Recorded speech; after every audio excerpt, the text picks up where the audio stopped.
Primetime local news, serving the Lakeland and Midwest regions. Good evening. We start tonight with the news that changes are coming to Lloydminster's ambulance services. Tate Lakecraft has more on this morning's announcement. The Saskatchewan Health Authority has revealed plans to terminate its ambulance contract with WPD in Lloydminster, which is owned by Duchak Holdings Limited.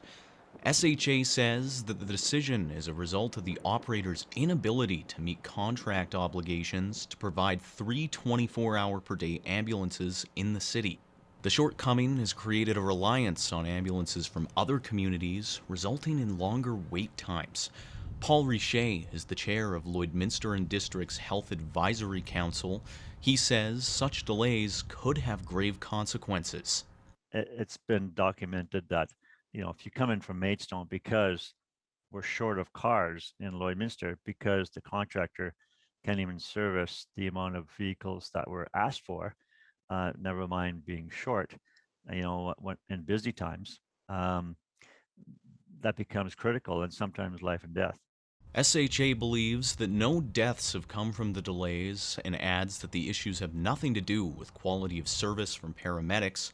In the meantime, WPD will continue to service Lloydminster alongside Alberta's contractor, Prairie EMS. Now is the time also to raise the bar on those things. Are we well served? As often Lloydminster ends up being covered by other communities.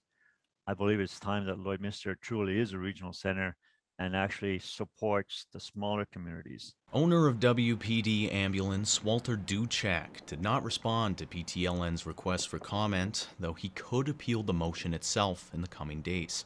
SHA says that they'll provide an update as soon as they can. Tate Lakecraft, Primetime Local News. The levy developers pay to develop new subdivisions in Lloydminster may be increasing as City Council received an update during Monday's GPC meeting. Jace Mackey has more on information Council has presented. The city collects off-site levies from developers when new land is subdivided into the city. The levy helps cover the cost of new roads, utilities, and drainage systems. We're talking $40,000 to $50,000 a hectare to install water and sewer and to service the main piece, not before it actually gets to the properties themselves. The tie-ins of the water lines is relatively cheap compared to putting in the massive infrastructure that has to go in the ground. The current off-site levy has been in place since 2011, and the city has been working on the new levy since 2017. Council saw this back in 2017 when we were first elected in our first term. It was something that went wow, and we were at over $200,000 a hectare. Now, after the revisions and the work that's been done by city administration, we see a much more leveled number of 158,000 and change from 112. Mayor Gerald Albers says that while it's a big jump, it would be divided over the number of houses per hectare. The mayor is understanding of the concerns developers may have with the increase. This would also impact the city of Lloydminster, as it's also a developer in the city. There's a challenge because who pays for development? Who pays for that new infrastructure? And the developers do stand the best opportunity of cost recovery because they'll be selling those lots, whereas the city will look to the taxpayers otherwise.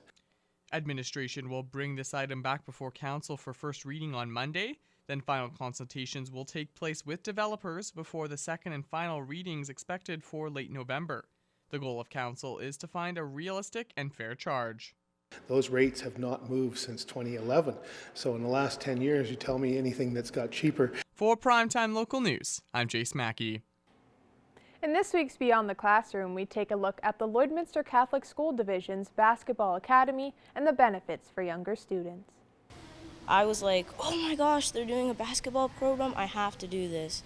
That was the reaction of one of the students when he first found out that LCSD's Basketball Academy was being offered. The academy runs 3 times a week for students from grade 5 to 7 at both St. Mary's Elementary and École St. Thomas. Chris King coaches the academy and says there are many benefits. If you look at it, you're getting a professional coach coming in and coaching these kids 3 times a week. So it's almost like, they get their little elementary school season, which is like a couple months, but they get this for 10 months. So I think we're going to see a real shoot in the skill development and the love for the sport. That's kind of our goal. And then anytime you get kids active before school, it really helps them pay attention in class as well. So I think the teachers hopefully will see that side effect. Since the academy takes place on campus, it allows the students to be more comfortable on the court as they get to be around their classmates. It's fun just because I know everyone here. I know that they're all talented and good at basketball, so it makes it even better to know that I'm practicing with really good players, and they just have a really good mindset, so I like being around that environment. The goal is to teach students the fundamentals and improve their skills at a younger age to set them up for middle school and high school sports. I think it's an age group where they're just starting to get their coordination in their body with the growth patterns that are happening. And if you look around Alberta and even Canada, a lot of kids don't play sport at that area for kind of like a full-time thing. So for them to get on the court 3 or 4 times a week, I think it's really going to help them at this age range. Sometimes when you take up a sport and you start in grade 10 or 11, it's a little too late to develop a lot of skills. So this gives them a lot of time to develop their skills and their motor activity. Even though all of the students are working to round out their game, some of the kids want to improve more specific skills as well. Being more unpredictable on the court. I have some good moves, but I like to be like, you think I'm going this way, but I'm really going that way. And just more moves like that I can improve on. And that's it for this week's Beyond the Classroom. Explore 50-plus programs from the comfort of your home during Lakeland College's virtual open house. Jump online October 22nd or 23rd. Now Shelby Clark will take a first look at your weather forecast.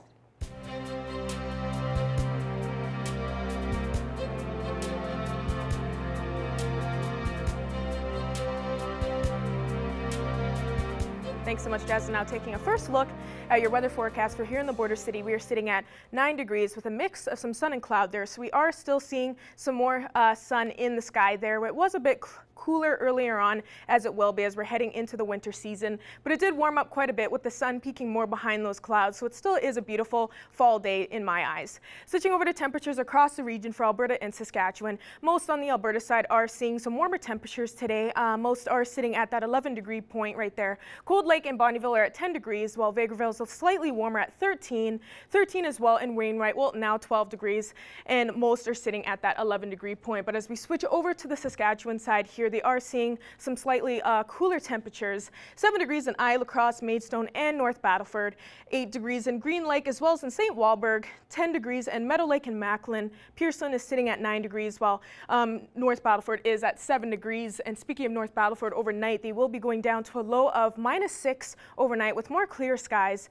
With that wind chill, they will be feeling around -8 throughout the night. Tomorrow they'll be seeing the same as what they've been seeing today, but they will be seeing 7 degrees, but they will be seeing a little bit more of a mix of some sun and cloud rather than more of a sunnier day. Cold Lake overnight, they will be going down to a low of -3, a little bit cooler there because with the wind chill, they will be feeling more like almost like a -12 in Cold Lake with a little bit more clear skies. Tomorrow they will be cooling down just a couple degrees to 7 degrees, but they will be seeing a little bit more sun peeking behind those clouds. And switching over to here in the border city, we will be going down to a low of -4 throughout the night. We won't be seeing much clouds in sight, although tomorrow we will be cooling down to a high of 6 there with a mix of some sun and cloud, but we will be warming up just a bit in time for the weekend. And switching over to our 3-day forecast here, as I was saying, Friday we will warm up just a bit there to a high of 9 degrees on Friday with a little bit more cloudier skies, although Saturday we will cool down to 6 degrees, but we will be seeing around a 60% chance of some precipitation there on Saturday. That's the first look at your weather forecast. We'll have more news coming up after the break.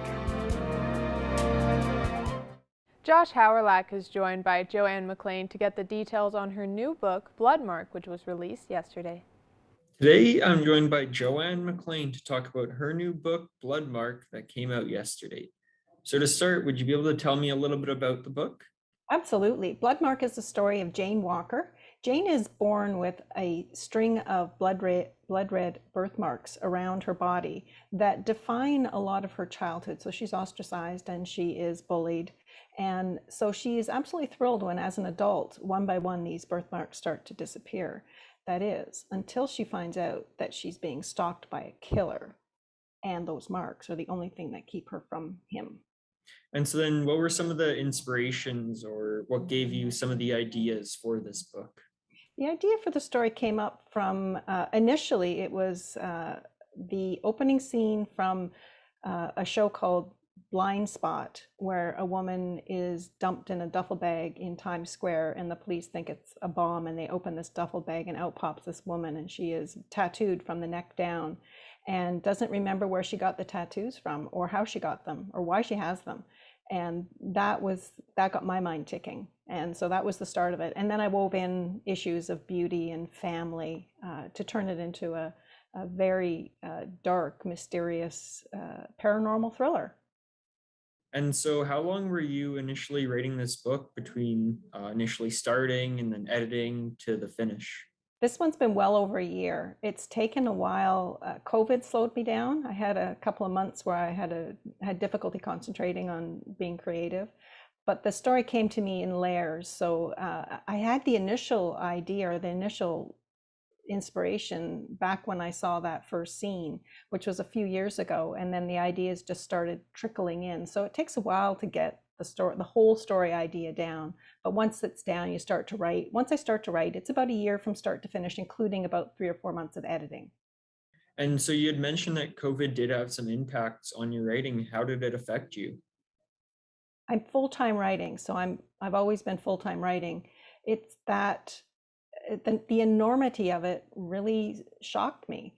My husband and I just come home from a holiday, and we were driving up the coast in March, just as everything was shutting down, and never having been through anything like this before, I was glued to the news. And I found that after 10 or 15 minutes of writing, I would lose my train of thought and want to get the TV on and find out what was going on around the world as people were, getting sick and dying. I just found it disturbing, and it cramped my creativity for a long time.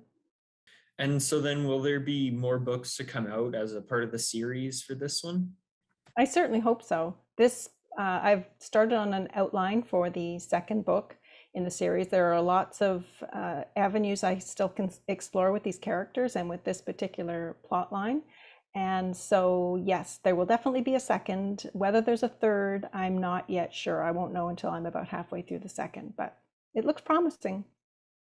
So then what has been some of the feedback that you've gotten and the reviews that you've received thus far? The reviews are fantastic. The feedback is wonderful. People are surprised by the ending. There are twists and turns that they don't see coming, which is wonderful to read in a review.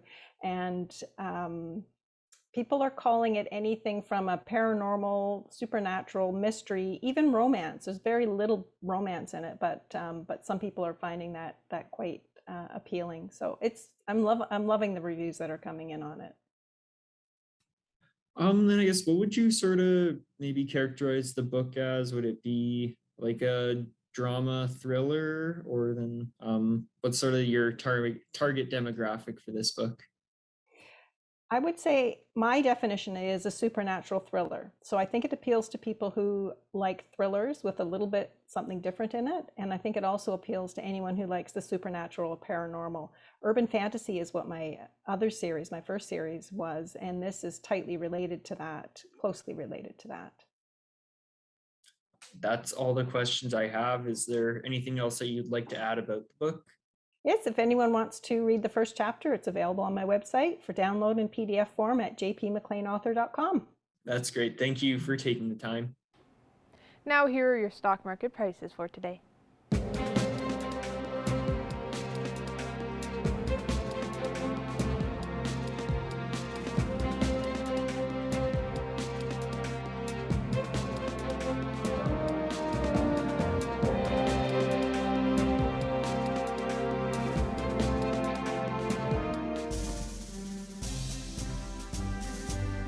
Today's oil prices are brought to you by First General Services.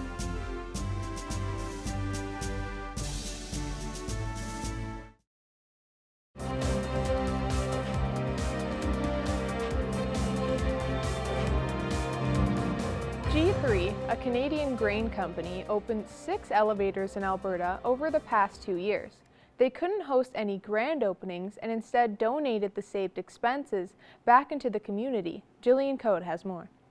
Today on Primetime Local News, I'm joined by Peter Chura. He is a corporate communications specialist with G3 based in Winnipeg. Now, Peter, G3 recently made a $25,000 donation to Alberta's Mental Health Foundation. Why was the Mental Health Foundation chosen as a destination for this donation?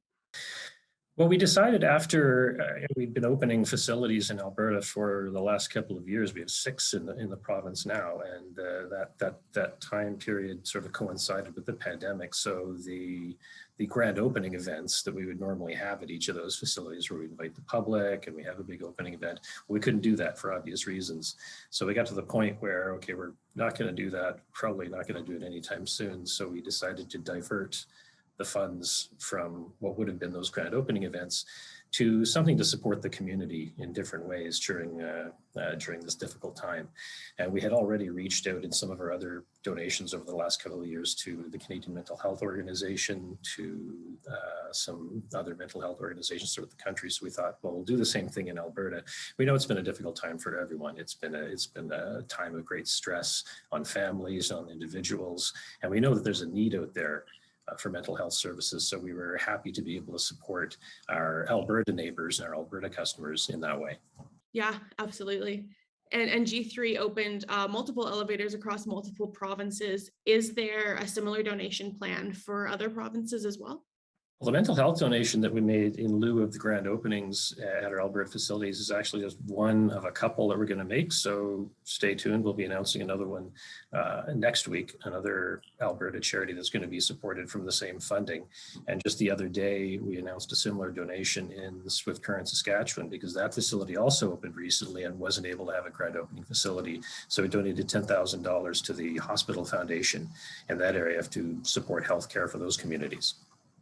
And as you mentioned earlier, G3 opened up 6 elevators in just Alberta in the past few years. That's a lot. What does that really say about, grain production in Alberta and the prairies? Well, it says, first of all, that we're expanding our network to match the potential that the Canadian agricultural sector has to feed the world. Canadian grain exports have been increasing steadily over the last several years, Alberta no exception, and we've been looking for an opportunity to bring our model of high efficiency grain throughput to some of the more important grain producing regions in Alberta as well. So as you say, as we've opened 6 high efficiency grain terminals in Alberta. We just announced some plans to build a 7th one up in the Peace River country. Also last year, we opened up a new high efficiency port terminal in Vancouver, G3 terminal Vancouver. So the loop track capabilities at our inland elevators and the loop track capability at Vancouver means we're able to move whole unit trains of grain from the prairies to the port, move the train back to the prairies again, all in a matter of days in some cases. So it's really added to the efficiency of the grain supply chain. And it seems like all over the world right now, there's a bit of a supply chain issues with certain things. So the fact that, G3 has the loop track elevators, would you say that kind of helps you maybe bypass some of the supply chain issues that other companies may be having? Well, we can only do sort of what we can do in our business with our capabilities. So we know that we've come to the table here with very efficient grain elevators where we can move a lot of trucks in and out and unload the trucks very quickly. That saves farmers time and money. And we can load trains very, very quickly, just in a matter of hours, get them off to Tidewater, off to the port facilities, and we can load ships very, very quickly. So if the trains get here and the ships get here, we can service them more quickly than anyone has ever done before. So there may be other challenges in the supply chain, different parts of the supply chain, but where it touches G3, we're able to move things through very quickly and efficiently. And ultimately, that's all about benefiting the farmers, because if we can keep the grain moving to market, then we can increase the delivery opportunities for them and the marketing opportunities for their business. For sure. Peter, thank you so much. Pleasure. Thanks very much for having me. Now here are your agriculture prices for today.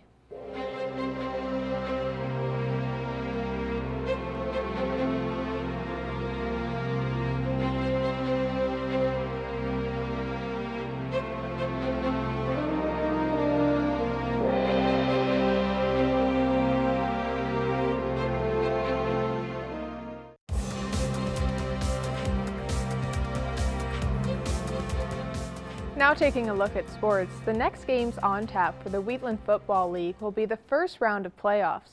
Holy Rosary and Lloyd Comp finished the season sitting on top of the standings and will have a bye to the semifinals. Evan Kenny has more ahead of the playoffs. After 5 regular season games in the Wheatland Football League, the Holy Rosary Raiders and Lloyd Comp Barons now have a week of rest ahead of the semifinals. The Raiders finished first in the league, going undefeated, while the Barons finished second, only losing to the crosstown rivals. The Raiders scored 56 points against the Comp and would average 54 points per game for the rest of the season. It's been balanced, balanced attack. We're able to move the ball on the ground, in the air.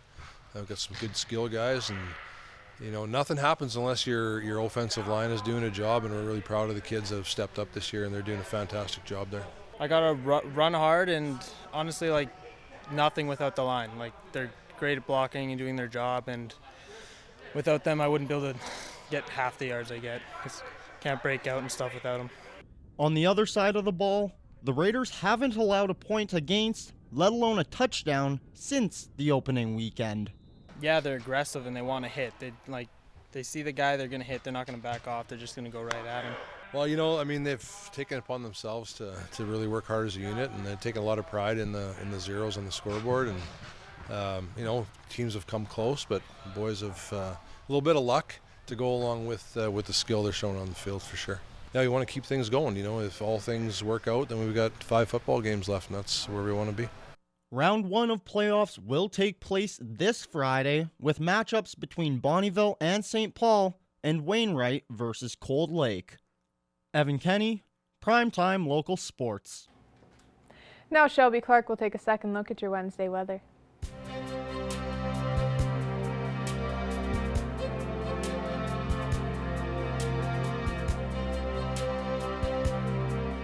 Thanks so much, Des. And now taking another look at your weather forecast, we'll be starting off with taking a look at the central temperatures of Alberta and Saskatchewan here.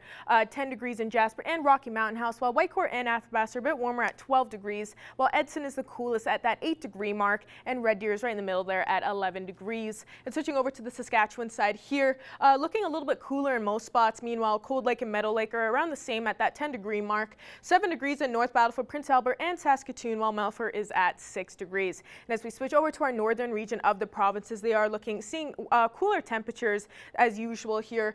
7 degrees in Uranium City, Stony Rapids, and La Ronge. 6 degrees in South End and Flin Flon, while Wollaston Lake is a little bit cooler, sitting at 4 degrees, while it's 8 in La Loche and Buffalo Narrows. And switching over to this end here, they're seeing some double-digit marks here with 12 degrees in Slave Lake and Fort McMurray. Peace River is at 10 degrees, while 8 and 9 in High Level and Fort Chipewyan. And Grand Prairie is surprisingly a lot cooler. They're sitting at 2 degrees there down in that area. And as we switch over to our southern region of the provinces here, they're seeing a little slightly warmer temperatures. Banff and Calgary are still around the same, sitting at 8 degrees there. 12 degrees in Coronation and Lethbridge, while Medicine Hat is a little bit warmer there at 15 degrees. And switching over to this end here, usually they're seeing, they usually see a lot warmer temperatures, but as we head into the winter season, they have cooled down quite a bit with 4 degrees in Regina and Estevan here, 6 degrees in Moose Jaw, 8 in Swift Current, while Kindersley is at that double-digit mark at 10, and Norton is at 5 degrees. And as we go back across the region, the temperatures overnight tonight, we are still seeing around the same for our lows.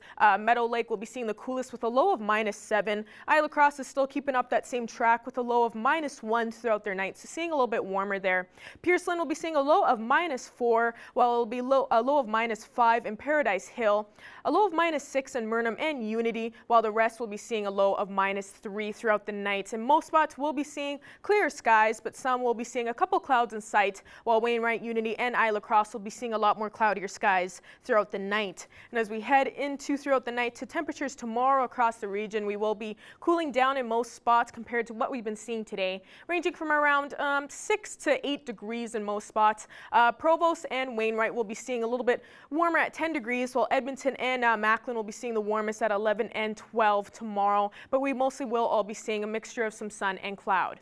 And ending off with our 7-day forecast for here in the border city. Thursday, as I was saying, we will cool down to a high of 6 with a mix of some sun and cloud there. Friday will be starting off the weekend with a high of 9, so slightly a little bit warmer, but we will be seeing cloudier skies. We'll be on that same track with cloudier skies throughout the weekend, and we'll be possibly seeing a chance of a 60% chance of some precipitation on Saturday there. And starting off next week, we'll be starting off on a warmer note with a high of 11 on Monday, with a little bit more sun peeking behind those clouds. And then the next 2 days on Tuesday and Wednesday, we'll be seeing a high of 10. That's another look at your weather forecast. We'll have more news coming up after the break.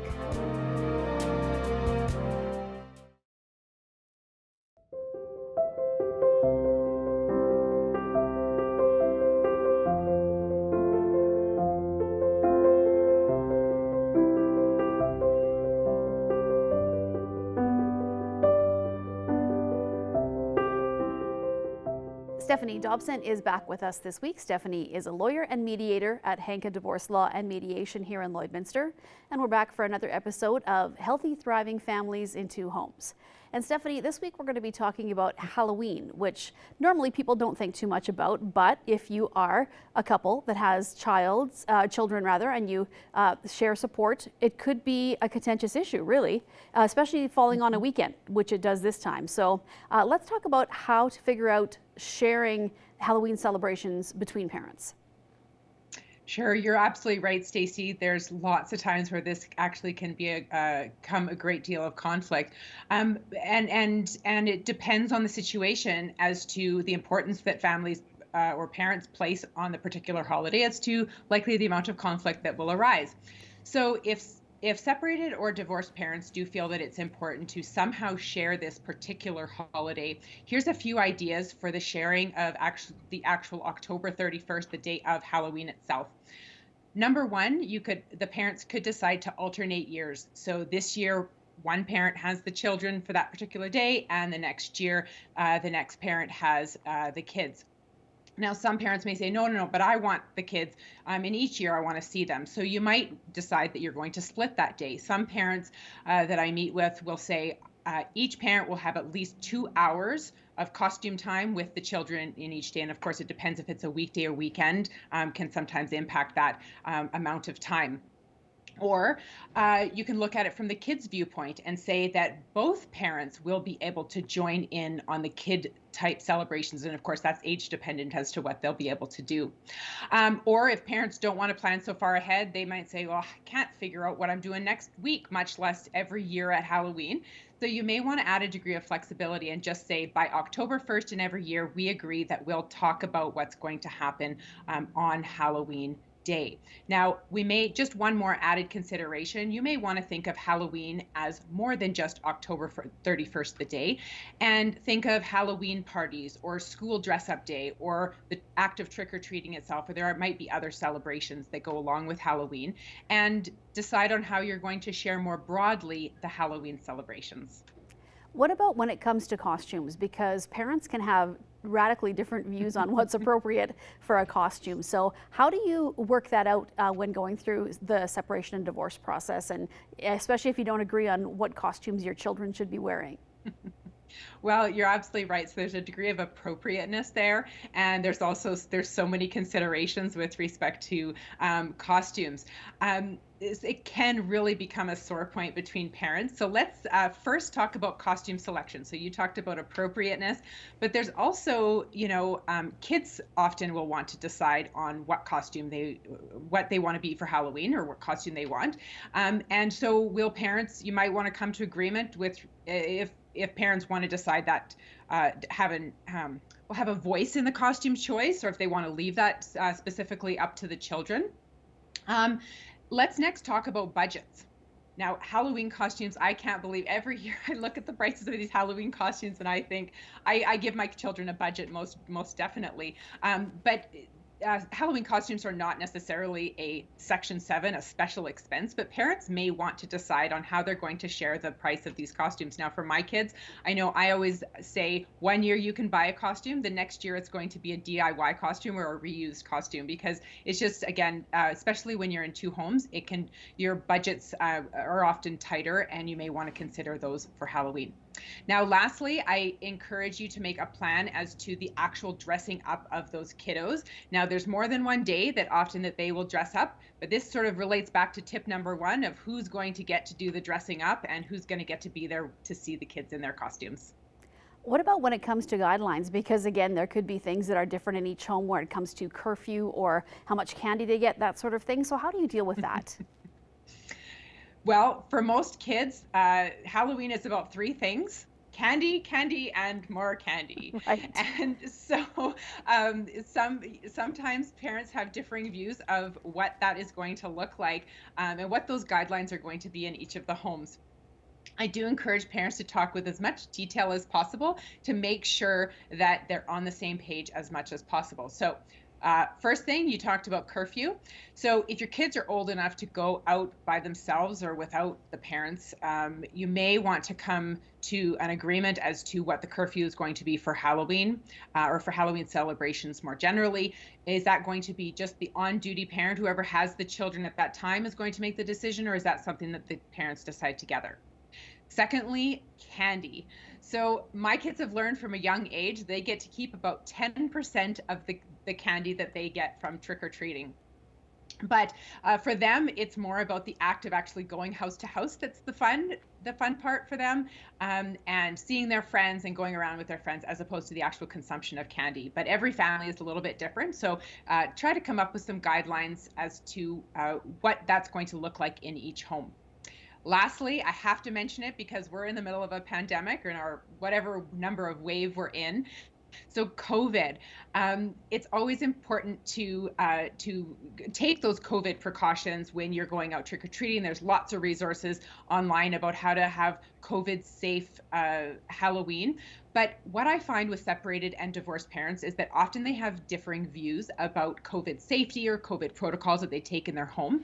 So of course, with Halloween, you're interacting with strangers, going house to house, for example, for Halloween. And so it's really important to try as best as possible to get on the same page so that there is as little risk as possible to exposure to our good old COVID virus. Well, Stephanie, thank you so much for joining us this week, and we will be back again next week to chat some more. Thanks, Stacey.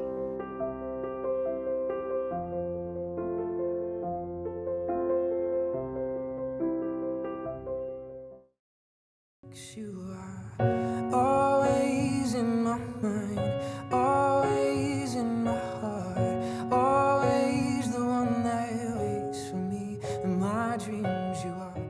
We're speaking with an artist from Toronto named Francois Clark, who is here to speak on his latest release called Paper Planes. Thank you so much for joining us today. Thank you so much for having me, Shelby. Can you tell us what this recent song is all about and what's all involved with it? Yeah, so the song's called Paper Planes. It is a song that I wrote after visiting Puerto Escondido in Oaxaca.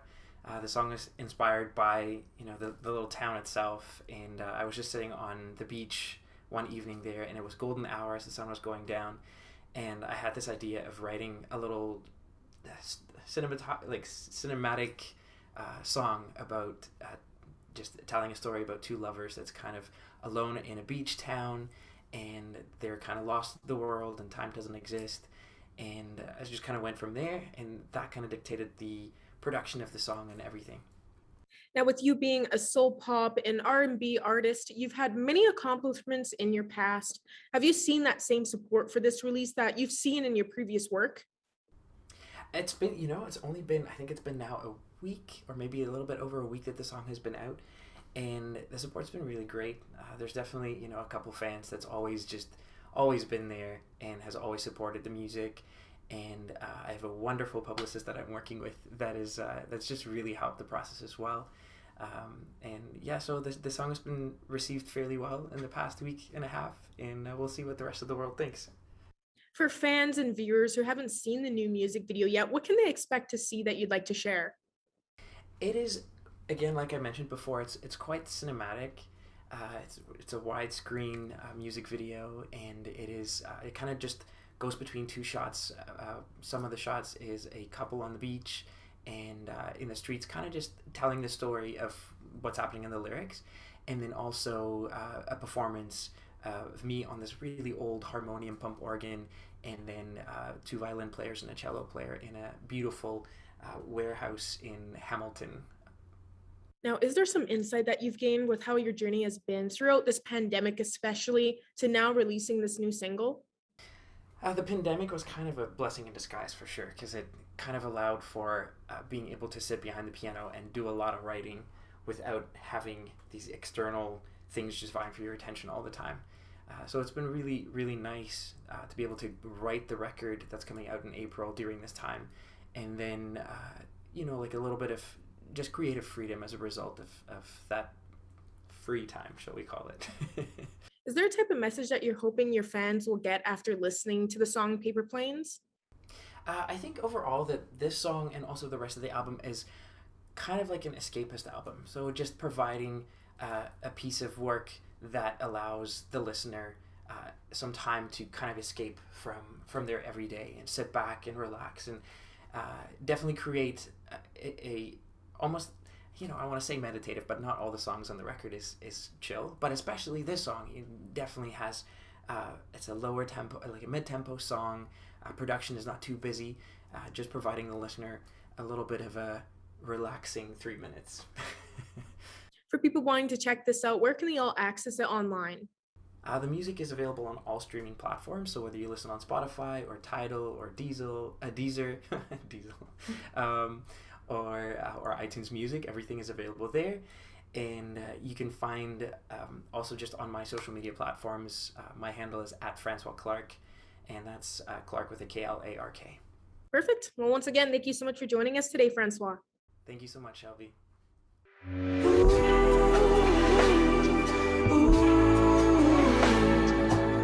yours and you are mine.